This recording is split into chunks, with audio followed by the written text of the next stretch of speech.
안녕하세요. 지금 이 사람 임수민입니다.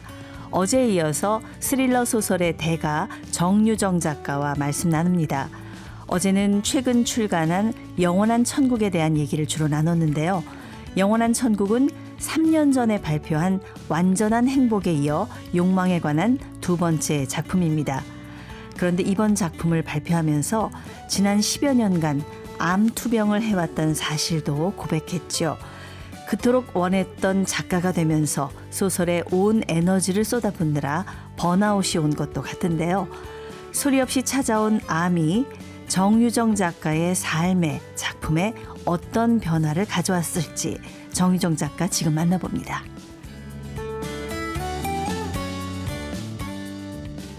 데뷔 17년 만에 처음 SF 장편 소설을 쓰셨죠. 영원한 천국을 내신 우리 스릴러의 여왕 정유정 작가님 나오셨습니다. 안녕하세요. 안녕하세요. 네. 작가님하고 지난 시간 얘기를 하면서 보통 글 잘 쓰는 분들 말씀 이렇게 잘하지 못한다 이런 얘기도 많이 하는데 굉장히 얘기꾼이세요. 제가 3년 동안 벽을 보고 면벽 수행을 했더니 폐관 수련을 끝낸 다음에 나오잖아요. 네. 그러면 이렇게 입이 열려가지고 다치지를 않아요. 누군가를 붙잡고 얘기를 하고 싶어. 그동안 못다한 말들을 네. 쏟아내느라고. 네, 그렇습니다. 예. 많이 쏟아내시고 가셨으면 좋겠습니다. 이번에 내신 소설 그 영원한 천국에 취재를 위해서 이제 홋카이도 그 막 쇠빙선 타고 얼음 바다를 헤치신 얘기를 지난 시간에 재밌게 들었어요. 또 이집트 사막도 갔다 오셨다면서요. 네네. 예, 그 얘기도 좀 해주시죠. 네, 이집트 사막은 정말 우연하게 가게 됐는데요. 애시당초에 해상이를 생각했을 때, 해상의 정체성을 생각했을 때, 이 여성을 상징할 수 있는 장소 사막을 생각했었어요. 바하리아 사막이 아니라. 예, 이 주인공 해상은 지금 루게릭병에 걸려서. 네, 그렇죠. 몸 안에 갇혀 네. 있잖아요. 근데 옛날에 바다였던 사막이었으면 좋겠다. 그런 생각을 했었어요. 왜냐하면 바다는 모든 생명의 근원이고 거기에 모든 생명이 다 탄생을 했거든요. 그래서 옛날에 바다였으나 지금은 물이 말라서 사막이 되었고 어떠한 생명도 이제 탄생시킬 수 없는 그런 사막이었으면 좋겠다 상상을 하고 이제 해상이란 캐릭터를 만들었는데 제가 사막을 가본 적이 없어서 구체적으로 상상이 안 되는 거예요. 네. 이 사막이란 동네가 어떻게 생겼는지가. 근데 그런 와중에 이집트 문화원에서 이제 제 책이 아랍어권에 이제 출간이 되면서 이집트 문화원에서 독자 행사를 했어요. 이집트 독자들한테 이제 해달라는 요청이 와가지고 뭐 다른 때 같으면 그 먼 데를 어떻게 가지 했는데 이번에는 그냥 오케이 하고 또 저의 영혼의 파트너 편집 이사님하고 같이 이제 또 갔어요. 네, 두 분이 늘 같이 다니시나 봐요. 네네. 예. 10년이 넘게 계속 같이 다니고 있어요. 카이로에서 2박 3일 동안 독자 행사를 하고 저희가 바하리아 사막 캠프 신청을 해놨었어요. 제가 바하리아 사막에 가면서 이제 어린 왕자 생각을 되게 많이 했었거든요. 예. 거기에 사막 여우와 어린 왕자의 이야기가 있잖아요. 네네. 그래서 해상이는 사막 여우라면 제이는 사막에서 만난 이제 어린 왕자 같은 존재 이렇게 이제 얘기가 된 거죠. 원래는 둘이를 남매로 설정을 해놨었거든요. 네. 근데 이야기가 앞으로 나가지를 않는 거예요. 그런 상황에서 이집트를 갔어요. 예. 그래서 밤에 이제 어쨌든 이 밤에 여우를 만나거나 이 사막에를 가면 뭔가 방법이 탈출구가 있을 것 같더라고요. 근데 그날 저녁에 밤이 되니까 그 하얀 사막이 밑에가 완전히 석회암으로 파도 모양으로 바닥이 그렇게 돼 있어요. 정말 파도같이 보이겠네요. 네. 바다같이. 바다였다가 말랐기 때문에 네. 파도 모양 그대로. 그리고 옛날에 해령이라고 그러죠. 보통 바닷속에 있는 산맥이 고스란히 지상으로 올라와가지고 마른 그런 형태의 공간이거든요. 하얘요. 그냥 온통. 그 하얀 사막에 밤이 되니까 찾아오니까 안개가 엄청나게 낀 거예요. 가지고 하얀 사막에서 하얀 안개가 끼니까 옆 사람도 아예 안 보이겠죠. 가지고 저녁을 먹고 모닥불가에 앉아서 여우를 기다리는데 여우가 오지 않아요. 그래서 보통 사람들이 여우를 다 못 본대요. 네. 그냥 음식이나 물을 갖다 놓고 기다리면 자기들이 몰래 새벽에 와서 먹고 간다 그러더라고요. 그래서 보기가 힘들다는데 예. 우리가 그날 기다려도 안 오길래 우리 자야 하나 그렇게 생각하고 일어나려고 하는데 안개 속에서 짜박짜박 소리가 들리는 거예요. 이게 모래 같으면 생각 소리가 안 날 텐데 밑에가 석회암 바닥이라 그랬잖아요. 네, 그게 네. 그 발소리가 들리는 거예요. 그 핸드폰 플래시 있잖아요. 네. 그걸 켜가지고 그냥 직접 안 비추고 이렇게 옆으로 움직여가지고 그걸 비췄는데 그 바닥에 뿌려놓은 포도알을 주워 먹다가 불빛에 이제 고개를 든 거죠. 예. 그 순간에 여우의 까만 눈이 안개를 해주고 딱 이렇게 나타난 거예요. 그 순간에 얘네들을 연애를 시켜야 되겠다. 그럼 잘 풀릴 것 같다. 그런 생각을 했어요. 그래서 갔다 와가지고 제가 이제 뭉텅이 이야기를 만들어놨을 거 아니겠어요. 뭐 경주 네. 이야기, 해상이야, 제이 이야기. 그걸 다 던지고 다시 시작했어요. 가지고 제이와 해상이를 딱 이 연인으로 이제 상황을 바꾸니까 둘이 알아서 어찌나 연애도 잘하는지. 아, 이집트 사막에서 그 여우를 만나지 않았다면 운명적인 사랑이 탄생하지 않았겠네요. 그렇죠, 그렇죠. 그게 남매로 설정을 하니까 왜 이게 안 되냐면은요. 어떤 남매의 오빠가 여동생을 위해서 그 자기의 인생에 그 자기 자신을 다 온통 걸어서 뭘 할 수 있을까. 이걸 입장을 바꿔놓고 내가 내 남동생을 하고 딱 쳐다보니까 이건 아닌 것 같아. 이런 생각이 드는 거예요. 그래서 연인으로 바꿔놓으니까 그게 가능해지더라고요. 네. 그래서 제가 아까 말한 부모가 자식을 위해서 목숨을 던질 수 있는 게 1등이고 2등이 연인을 위해서 자기 자신을 던질 수 있는 게 네. 2등이 된 게 그게 이해가 되는 거예요. 그 순간에. 그 아주 사랑이 뜨거운 순간은 부모를 이길 수도 있어요. 그 순간. 맞아요. 그럴 수도 있어요. 네. 아, 그렇군요. 네. 그 굉장히 순애보적인 사랑이라고 하는데 네. 이 사랑을 담으신 이유가 있죠. 네네. 네. 이 핵심 코드가 네. 우리 인생에서 우리를 구원하는 여러 힘들이 있어요. 그 중에서도 가장 큰 힘, 그게 이제 사랑이라고 생각을 했기 때문에 그리고 이제 이야기 자체도 표면적인 이야기의 플롯도 네. 이 연애, 그러니까 경주와 지은이라는 여성이 나오는데요. 지은이, 그다음에 제이와 혜상이 이 두 커플의 연애가 양쪽에서 딱 무게를 잡고 있거든요. 이 네, 이야기에. 네. 그래서 굉장히 필요한 부분이고 중요한 거고요. 메시지상으로는 그 얘기예요. 사랑의 힘이 얼마나 큰지 한번 보시라. 이 소설 아직 못 봤습니다만 네. 굉장히 궁금해요. 정말 손끝 하나 까딱할 수 없는 이 주인공과 네. 또 이 연인의 사랑은 어떻게 펼쳐질지 그 가상현실 속에서 네. 네, 굉장히 궁금합니다. 네. 그것을 충족시켜 드려야 할 텐데. 네. 이 욕망 3부작 네. 첫 번째 작품이 우리 정 작가님의 첫 번째 작품이 이제 완전한 행복이었고 네. 그리고 이제 두 번째 작품이 이제 영원한 천국. 그다음에 이제 마지막 시리즈니까 기다리고 있네요. 네, 그렇죠. 예. 근데 탈고와 동시에 이미 다음 작품에 대한 구상이 이미 끝나셨다고요. 그럴 경우가 꽤 많아요. 그러니까 구상이 끝났다기보다는 머릿속에서 내가 다음에 어떤 이야기를 써야지 하는 어떤 우리는 그거를 최초의 아이디어라고 하거든요. 네. 최초의 어떤 아이디어가 딱 떠올라요. 그래서 어떤 이야기를 써야지 어떤 이야기의 시작을 이렇게 하고 끝을 이렇게 맺어야지 하는 이 부분이 떠올라요. 이거는 소설을 탈고할 때까지 변하지 않는 부분이거든요. 이야기가 이 목표를 향해서 가기 때문에 네, 여기에서 출발해서 그 목표까지 가는 이 과정이 바뀔 뿐이지 그 이야기 목표점, 꼴이 나는 지점과 시작하는 스타트 지점 바뀌지 않거든요.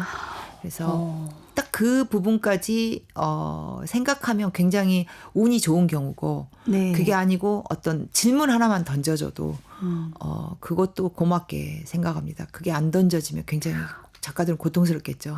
그렇군요. 예. 네. 이제 욕망 3부작 완성하고 나면은 어디 도전하실 거예요?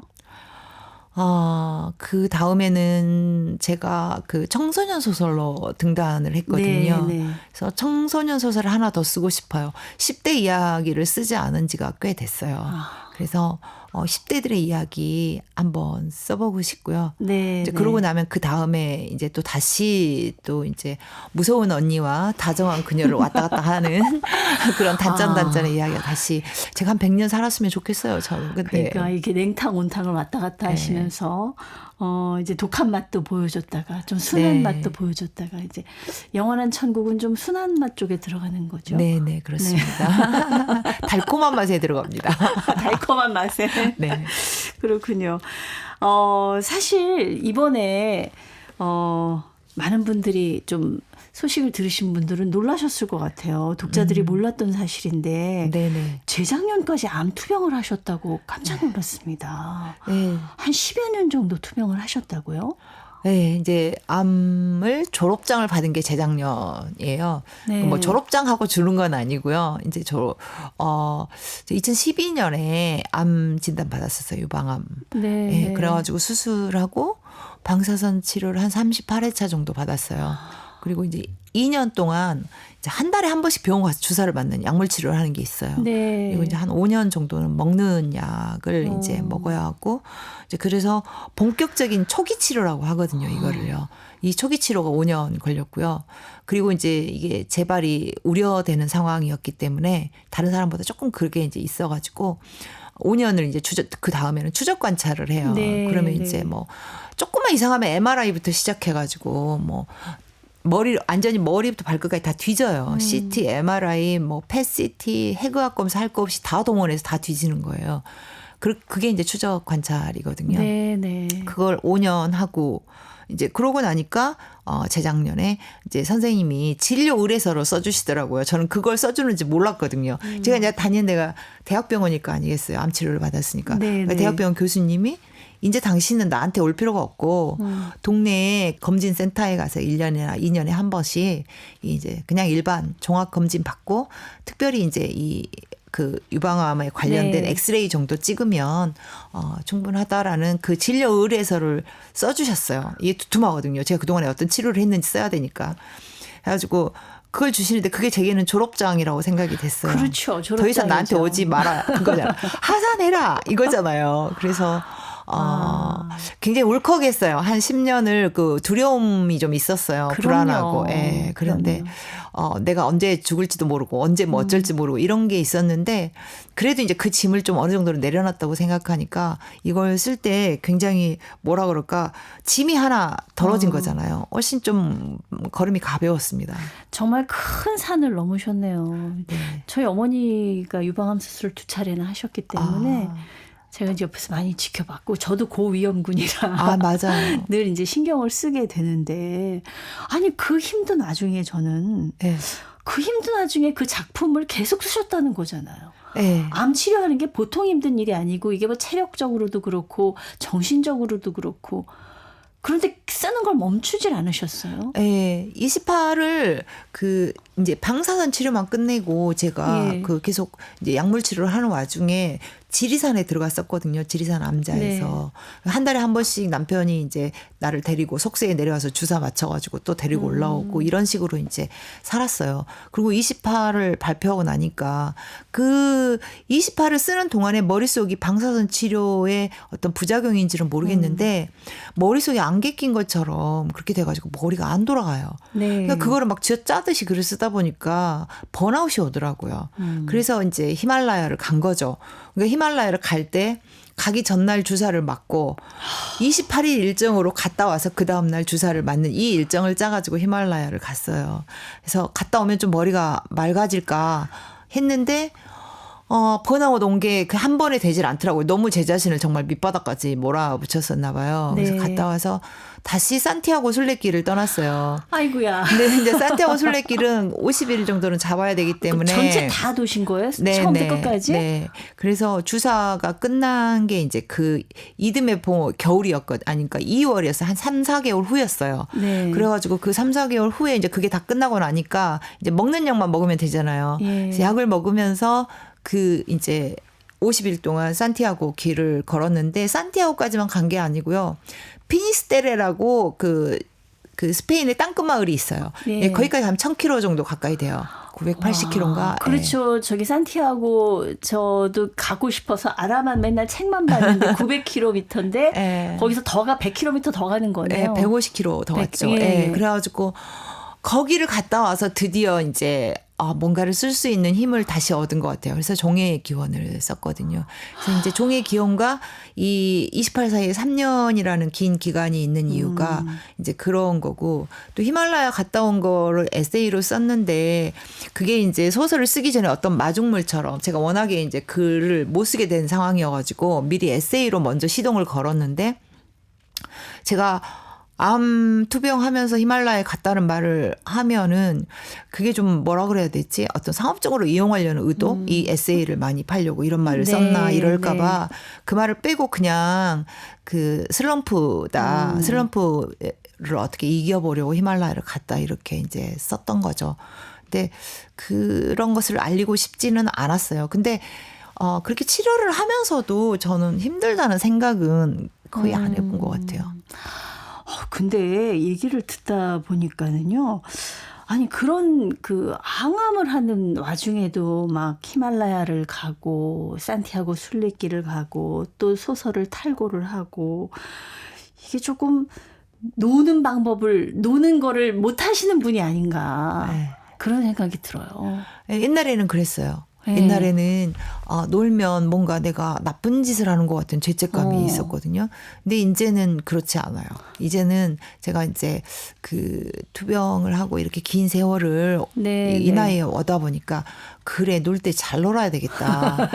그래야 내가 나중에 후회를 안 하겠다. 그냥 노는 것도 일하는 것처럼 또 치열하게 노시는 거 아니세요? 노는 것을 배워서 놀죠. 공부해서 놀아. 열심히 공부해가지고. 네, 이거 놀려면 어떤 것이 필요해. 막 그러면은 그거에 대해서 공부해서 노는 스타일이죠. 그래서 예전에는 늘 인터뷰하고 그럴 때 짧은 머리였는데 지금 머리를 길어서 오셔서 사실 처음에 작가님 들어오실 때 내가 아는 그 정유정 작가님이 맞나 그랬거든. 이미지가 완전히 달라지셨어요. 네, 그때는 네. 그 이제 방사선 치료를 그렇게 38회차까지 간 데다가 마지막 5회차는 근접 조사라 그래서 살에 거의 맞대다시피 하고 살을 굽다시피 해요. 그거 하고 나면 그 부위가 까맣게 이렇게 다 타요. 네, 네. 그러다 보니까 그 안에 세포들이 다 변성되잖아요. 그러니까 다시는 수술도 할 수 없고 이제 방사선 치료도 다시 할 수 없고 별수 없이 항암 주사를 맞아야 되는 그러면 이제 머리카락을 잃을 수 있는 그런 상황이었거든요. 네. 그러니까 머리를 이쁘게 길렀는데 머리카락을 잃으면 좀 슬플 것 같더라고요. 네. 그래서 항상 짧은 상태로 나 제발 하면은 짧은 상태로 있다가 잃어도 덜 슬프려고 짧은 상태로 스탠바이 하던 그랬는데 이제 재작년에 이제 당신은 재발하지 않으니까 안심해도 된다. 예. 이러니까 이제 그걸 기념해서 뭔가를 해야겠는데 뭘 할까 하다가 예. 머리를 길어야지. 예. 그랬어요. 훨씬 부드러워 보이세요. 고맙습니다. 그 말이 제일 좋아요, 저는. 예. 그 사람이 왜 큰일을 겪으면 좀 바뀐다고 하잖아요. 네네. 이제 암 환자로 한 10여 년 투병하고 나니까 조금 뭐 인생관이나 생각이나 이런 것들도 좀 바뀌지 않았을까, 변화가 찾아오지 않았을까 그런 생각도 드는데요. 네, 뭐 그거는 오히려 강화가 됐고요. 다만 나이가 드니까 욱하는 성질은 조금 사라졌다기보다는 줄어들었어요. 욱하는 것도 젊은 혈기가 필요하더라고요. 네, 네, 나이가 드니까 욱하면 피곤해요. 네. 그래서 요즘 욱하고 싶어도 욱하지 않습니다. 히말라야를 저 트레킹 정도 다녀오신 줄 알았더니 꽤 높이 올라가셨더라고요. 네네. 소롱라패스라고 네네. 5,460m까지 올라갔었어요. 그때 올라갔을 때 고산병 때문에 고생 좀 했죠. 약 드시고 올라가신 거죠? 네네. 네. 약 먹으면서 올라갔고 또 올라갈 때는 그거 이제 그 고산병에 대비한 약을 또 먹으면서 올라갔고 예. 굉장히 위험한 순간들이 많았는데 고산병이 나타나는 사람도 있고 안 나타나는 사람도 있다는데 저는 그야말로 전형적으로 나타나는 사람이 있더라고요. 제가 폐활량이 굉장히 좋거든요. 예. 근데 숨부터 막히기 시작해요. 그리고 어깨가 무거워지고 감기 걸린 것처럼 계속 그 기침 나고 열이 오르고 막 이러면서 사람이 그 깔아진다고 하거든요. 땅바닥에 네. 눕고 싶어요. 그렇죠. 네, 그런 상태가 되는데 신기한 게 뭔지 아세요? 그 고개를 넘어 5,400m를 넘어 4,000m로 내려오니까 고산병이 정말 눈 녹듯이 싹 사라졌어요. 그게 불과 1시간 사이거든요. 그렇다 그러더라고요. 네. 너무 놀랐어요. 진짜. 그러니까는 그 히말라야 5,000m 이상을 올라갔다 오셨으니까 산티아고 길 같은 경우에는 그냥 산책 코스였을 것 같아요. 네, 그렇죠. 그 재밌는 이야기가 있어요. 네. 그 프랑스에서 이제 저는 프랑스 길을 걸었거든요. 그리고 프랑스에서 피레네 산맥을 넘어가야 돼요. 거기가 제일 어렵다고 하던데요. 네, 피레네 산맥인데 겨울에 눈이 와서 쌓였어요. 그러니까 그 이제 입구에 그 사무소가 있거든요. 순례길 사무소가 나한테 피레네 산맥 넘어가지 말라고 그러더라고 위험하다고. 그래서 나 히말라야에서 왔는데 그랬더니 그럼 너는 가 그러더라고요. 그래서 갔습니다. 네. 아, 우리 정유정 작가님, 믿고 읽는 소설가라고 다들 그러잖아요. 사실 썼다 하면 발표했다 하면 베스트셀러인데 17년 전에 소설가로 등단하기까지 사실은 처음에 데뷔는 쉽지 않았다고 네네. 들었습니다. 11번 응모했다가 떨어지셨다고. 네네네. 예. 11번 떨어지면서 정말 좌절이 좀 많았죠. 떨어질 때마다 떨어졌다는 게 싫은 게 아니라 그 좌절감이 더 컸어요. 나는 재능이 없나 보다. 애시당초에 내가 재능이 있는지 없는지 모르겠다 상태에서 그걸 시작했으면 그 좌절감이 더했을지도 모르겠는데 네. 저는 제가 굉장히 잘난 줄 알았거든요. 그래서 이 세상이 내가 소설을 써가지고 나오기만 기다리고 있다. 이렇게 착각을 했어요. 네. 그런데 나와서 11번을 떨어지고 나니까 그때서야 메타인지가 되는 거예요. 내가 어떤 사람인지를 알겠는 거예요. 이 세상에는 글을 잘 쓰는 사람이 너무나 많고 나는 아직 잘 쓰는 그 정도의 수준에도 미치지 못하는 그런 사람이었다는 거, 우물한 개구리였다는 거를 11번 떨어지고 안 거예요. 진짜 그 예. 패배주의 좌절감을 그래도 저의 어떤 장점이랄까 그게 있거든요. 욱하는 사람의 또 장점이 하나 있어요. 욱했다가 금방 또 이렇게 네. 회복할 수 있는 그런 뒤끝이 없다고 하죠. 금방 또 회복할 수 있는 그런 게 좀 다른 사람보다 강하거든요. 저는 그거를 낙관성이라고 하는데 그냥 또 다시 하는 거예요. 네. 다시 또 뭐 내가 잘할 것이다가 아니라 뭐 할 일도 없고 이왕 시작했는데 또 해봐야지 어떡할 거야. 이렇게 하고 또 일어나는 그런 힘이 좀 강한 편이에요. 네. 네, 그래서 할 수 있었던 것 같아요. 그 11번 떨어졌다고 포기했으면 어쩔 뻔했어요. 큰일 날 뻔했죠. 그거 예. 포기 안 하려고 사실은 직장을 그만둔 거예요. 직장을 그만두지 않으면 한 2-3번 떨어졌을 때 이건 내 길이 아닌가 봐. 그리고 던지고 돌아갈 게 뻔하기 때문에 제가 제 성격을 알기 때문에. 그 전까지는 사실 직장 생활을 하신 거예요. 굉장히 이력이 특이한 게 간호사 출신이세요. 네, 맞아요. 뭐 우리가 흔히 국문과라든가 문예창작과라든가 이 소설 쓰시는 분들은 그쪽 공부하신 분들이 많잖아요. 네, 그렇죠. 어떻게 또 이력이 굉장히 특이하셔서 네. 네. 어떤 사연이 있으신 건가? 어려서부터 그 작가가 되고 싶었어요. 어려서부터 작가가 되고 싶었고, 근데 이제 어머니가 반대하셨죠. 어머니가 우리가 자라던 당시에는 네. 자식의 꿈보다는 일생을 살아갈 수 있는 무기 하나가 손에 있어야 된다고 생각하죠. 안정적인 직업. 그렇죠. 네, 옛날 예. 부모님들은. 밥 굶지 않을 직업. 네. 그리고 결혼해서도 내가 떳떳할 수 있는, 그러니까 남편한테 돈 받아 쓰지 않고 내가 벌어서 내가 내 인생 살아갈 수 있는. 결국에는 이제 제가 엄마가 선택하신 대학이 간호대학이었어요. 네, 그래서 이제 네. 간호대학을 어쩔 수 없이 갔어요. 그거 뭐 엄마가 하잔 대로 해야지 어떡할 거예요. 그래서 내가 간호사가 되면 이제 국문과에 가야겠다. 야간 학교라도 내가 돈 벌어서 이렇게 생각을 했는데 이제 대학 졸업하고 간호사가 막 되었을 때 이제 엄마가 아프셨죠. 그래서 이제 엄마가 아파서 제가 근무하는 병원에서 한 3년 이제 입원해 계시다가 또 거기서 돌아가셨어요. 그래도 엄마는 든든하셨겠어요. 딸이 근무하는 병원에 계셨으니까. 이제 그래가지고 돌아가시고 나서 그 병원에서 근무를 못 하겠더라고요. 그 상처가 너무 커가지고 저는 사실 엄마를 잃은 상처를 지금도 극복을 못 했거든요. 네. 그래서 엄마를 생각하면 굉장히 막 슬퍼요. 엄마하고 딸하고 다정한 거 보면 부럽고 막 그래요. 그래서 엄마가 돌아가시고 나서 직장을 옮겼죠. 건강보험 심사평가원으로 이제 자리를 옮겼죠. 굉장히 안정적이고 좋아하는 사람들이 선호하는 직장인데. 그렇죠. 그렇죠? 네, 그걸 9년 다니다가 소설 쓴다고 그만둔다니까 다들 입이 딱 벌어졌어요. 쟤 무슨 신기루 같은 얘기를 하고 있는 거야. 그런데 저는 그 직장을 그만두지 않으면 다시 돌아올 것 같더라고요. 그러니까 배수의 진을 친 거죠. 네, 돌아갈 예. 다리를 불태운 것이죠. 네. 여기서 죽든지 살든지 여기서 이제 저기를 보고 결과를 보고 안 돼도 어쩔 수 없는 거고 그것도 내 운명이고 예. 될 때까지 하는 거다. 그러면서 이제 그렇게 할 수 있게 해준 사람이 또 남편이고요. 남편을 잘 만나셨군요. 네. 어디 가서 남편 자랑한다고 맨날 그러는데 네. 네, 자랑 맞습니다. 아니 남편이 소방관이시라고 제가 네네. 들어서 참 좀 특이한 우리가 소방관 하면은 또 뭐 보통 사람들이 선택하는 직업은 아니잖아요. 네네. 그쵸? 그렇죠. 예. 예. 자기가 선택하고 싶어서 선택한 건 아니고요. 네. 제가 결혼하자고 했을 때 네. 너가 나를 집 사면 그 이후에 내가 그만둘 거니까 그만두고 나면 너가 나를 먹여 살려야 되는데 먹여 살리려면 공무원이 최고야. 그러니까 빨리 가서 공무원 시험을 봐서 합격해 와라 그랬더니 그 당시에 가장 일찍 있는 먼저 있는 공무원 시험이 소방관 시험이었던 거예요. 네. 그래서 그거를 합격을 해 왔더라고요. 그래서 결혼을 하게 되었습니다. 그러니까 정 작가님 때문에 네. 외조를 하기 위해서 소방관이 되신 거네요.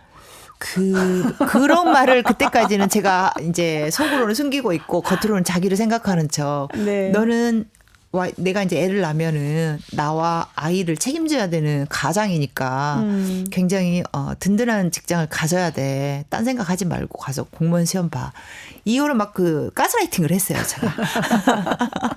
마음속에는 집만 사면 나는 그만두고 이제 막 너가 나를 먹여 살려야 되고 이런 계산 다 하고 있으면서 집만 사면 난 이제 글 쓰는 거에만 몰두해야 되겠다 그 생각을 하신 거죠. 네, 그렇죠, 그렇죠. 예, 그것뿐만 아니라 남편이 글 쓰는데도 엄청난 외조를 하신다고 제가 들었어요. 네, 그때 당시에 그랬어요. 저가 이제 원래 경제관념이 없어가지고 네. 그 회사 다닐 때도 남편이 제 월급을 관리했어요. 저를 용돈만 주고, 네. 예, 제가 그걸 원해가지고 그렇게 귀찮으니까. 그 신경 쓰기 싫은 거죠. 예, 귀찮죠. 예. 저는 심지어 집을 살 때에도요. 집을 분양받았다고 그랬는데 가서 보자 그랬는데 보지 않았어요. 모델하우스도. 이사 가는 날 처음 봤어요. 이사 가서.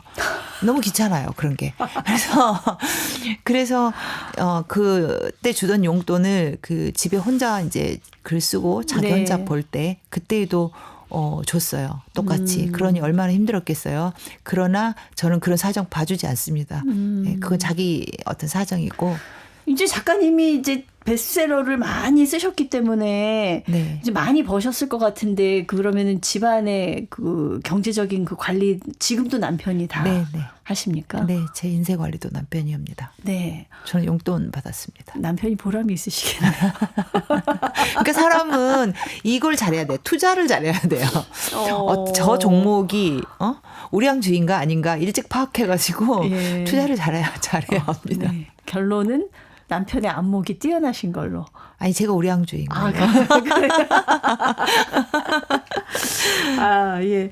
아니, 정유정 작가님하고 얘기만 하면 시간이 금방 가는 그런 마술을 부리시네요. 아, 그래요? 예. 아직도 나눌 얘기가 많은 것 같은데 오늘 여기서 인사드리고 네, 다음 시간에 다시 모시도록 하겠습니다. 감사합니다. 네, 감사합니다. 네. 38개월 만에 SF 장편 영원한 천국으로 돌아온 우리 스릴러의 여왕 정유정 작가였습니다.